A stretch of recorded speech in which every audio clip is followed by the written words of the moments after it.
Hello guys, चलते हैं आज एक नई बर्थडे का बास्केट तैयार करते हैं। तो सबसे पहले ये लगता है कि किस तरह का इसका बेस होगा, किस तरह की बास्केट तैयार करेंगे। तो क्योंकि अलग अलग तरीके की चीज़ें होती हैं, एक जैसी चीज़ें बनाना मुश्किल हो जाता है। कभी अगर जैसे एक चीज़ें हम लोग सोचते भी हैं तो वो किस तरह का मोड़ ले लें कुछ पता नहीं चलता।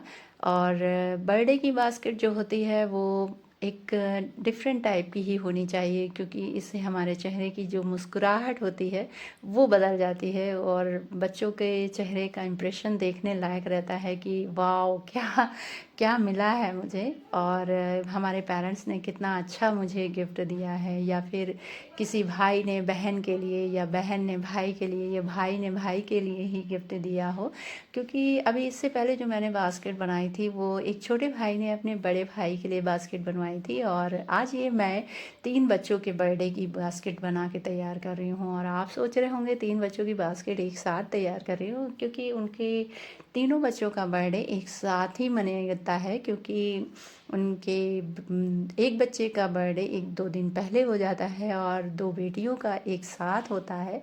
तो उन्होंने ही मुझे बताया कि हम लोग एक साथ ही कर लेते हैं, तो ये एक अच्छी बात है।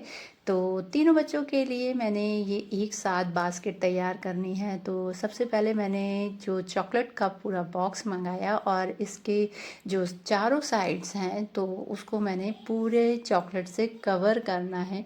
तो चॉकलेट देख के हर किसी बच्चे का मन करता है कि ये कितना अच्छा है। तो और जब मैं चॉकलेट लगा रही थी बहुत सारी चॉकलेट्स मेरे से निकल जा रही थी, और मेरी बेटी भी मुझे बहुत परेशान कर रही थी, लेकिन उसने मेरी काफ़ी हेल्प की बैलून फुलाने में। और जब मैं उसे परेशान मेरे को कर रही थी तो मैं उसे डांट भी रही थी कि मेरे पास मत आओ, मुझे काम करने दो। तो तब भी लेकिन वो बहुत छोटी है, बहुत प्यारी है, उसे भी लगता है कि मैं भी मम्मा की हेल्प करूं। तो वो मेरे साथ लगी रहती है कुछ ना कुछ मेरी हेल्प करने के लिए। और मैं ये जानती हूँ कि जो बच्चे होते हैं वो पेरेंट्स के लिए बहुत ज़रूरी होते हैं। और मैंने ये बास्केट जब तैयार कर रही थी तो मेरी बेटी भी बोल रही थी कि मम्मा जब मेरा बर्थडे आएगा तो आप मेरे लिए इससे बड़ी बास्केट तैयार करना, और इतनी बड़ी हो कि मैं उसे उठा ना पाऊँ।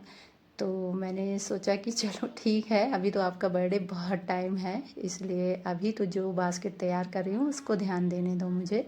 तो मैं इसको बना रही थी और कैसे बनाना है ये अपने आप सोचती जा रही थी, और सोच रही थी कि अच्छी बने, क्योंकि 3 बच्चों को एक साथ इम्प्रेस करना बड़ा मुश्किल हो जाता है।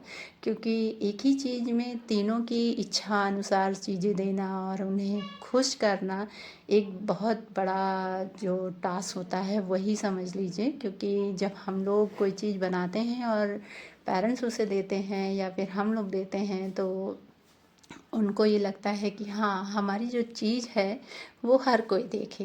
तो मैं यही सोच के बना रही थी कि जब ये बास्केट तैयार होगी तो कैसी लगेगी। तो मैंने जब बैलून्स वगैरह सारे लगा लिए और हाफ साइड में कर्टन लगाया तो मुझे लगा हाँ शायद कुछ अच्छा बनेगा। तो मैंने इसमें थोड़े फ्लावर्स भी लगाए, क्योंकि मुझे समझ में नहीं आ रहा था कि अगर मैं कर्टन्स लगा रही हूँ तो वो बिल्कुल कम अच्छा लग रहा था मुझे, थोड़ा सा उसकी शाइन कम अच्छी लग रही थी। तो मैंने इसमें फ्लावर्स लगा दिए। तो ये जब मैंने फ्लावर लगाए तो इसका कॉम्बिनेशन काफ़ी अच्छा लगने लगा। और फिर मैंने सारे बच्चों के लिए डिफरेंट डिफरेंट टाइप की चीज़ें नहीं बल्कि सेम गिफ्ट्स लगाए, और सबके लिए एक जैसे कलर्स और नोटबुक ड्राइंग की सब मैंने तीनों के लिए एक ही जैसा लगाया है, ताकि उन्हें अच्छा लगे। और वो जब इस गिफ्ट को खोलें तो उन्हें लगे कि हाँ, ये मेरा गिफ्ट है और ये मुझे चाहिए। तो कोई एक दूसरे से झगड़ा ना करे, क्योंकि बच्चों में ये चीज़ें बहुत होती हैं कि ये मेरा है, ये मेरा है। एक जैसी चीज़ें नहीं मिलती हैं तो वो नाराज़ हो जाते हैं कि आपने उनके लिए अच्छा किया, मेरे लिए अच्छा नहीं किया।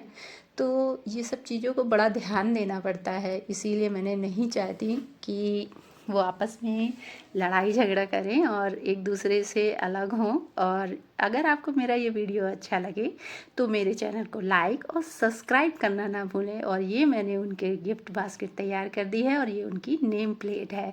अगर आपको मेरा वीडियो अच्छा लगे तो मेरे चैनल पर हमेशा बने रहिए और मुझे इनकरेज करिए।